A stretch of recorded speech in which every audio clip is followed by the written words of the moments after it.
Hey, crypto family. So today we're going to talk about the indicator that called the short and where I think we're going and how much more downside I think we have before possibly reversing. So first, looking at Ethereum here, we can see the VP extractor did call this short here. You see I had this red diamond, called the short on Ethereum from 2368 and is still going to the downside. Now you can see here we do have trend line support and horizontal support near this 1860 level. So I can see it's coming to here and then bouncing possibly up to right here. You can see 2023 that you can see right here as resistance support. So this is going to be the next level. I see it's bouncing from 1850 up to 2020 and then possibly all the way back down to about 1740 where we did have that major drop July 26. Now you can see the RSI is very oversold.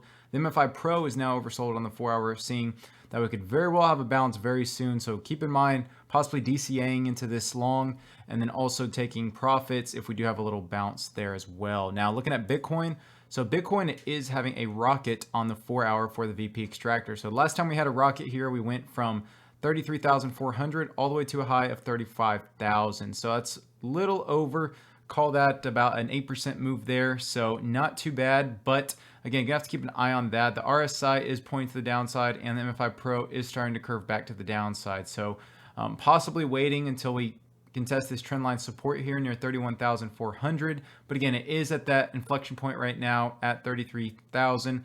If it's going to climb above this resistance or fall back below and retest this trend line support here. So we're gonna have to keep an eye on that. And then last but not least, we are looking at both of the coins together here. We can see that they did fall below on the 200-day moving average. So right now, Ethereum, I'm not liking this. It fell below the 200-day moving average. I mentioned this yesterday. I mentioned that, hey, we could fall below it for a couple of days and then swing back to the upside. So that's what I think we're doing here. Possibly going to stay in this range from about 1750 to about 1900 for a couple of days and then possibly bouncing back up above this 200-day moving average, get above that 2000 level, and then continue to the upside. But again, Ethereum hasn't had its death cross yet, which is the 50-day crossing below the 200-day moving average. So if it does that, again, we could be seeing a lot more downside towards Ethereum. I mentioned that 1400 level is the next level I'm looking at. Bitcoin, on the other hand, does look like it wants to curve back to the upside. But again, this major support level here at around that 31,600, looking for that to possibly DCA all the way down to 28,800. So that's going to be big support levels between those two levels.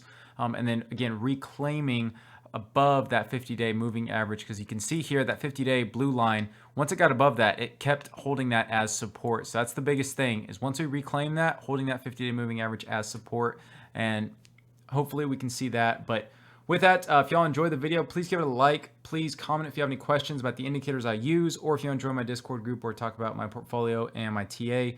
And then please subscribe if you haven't. I really appreciate it, guys. So until next time, thanks for watching.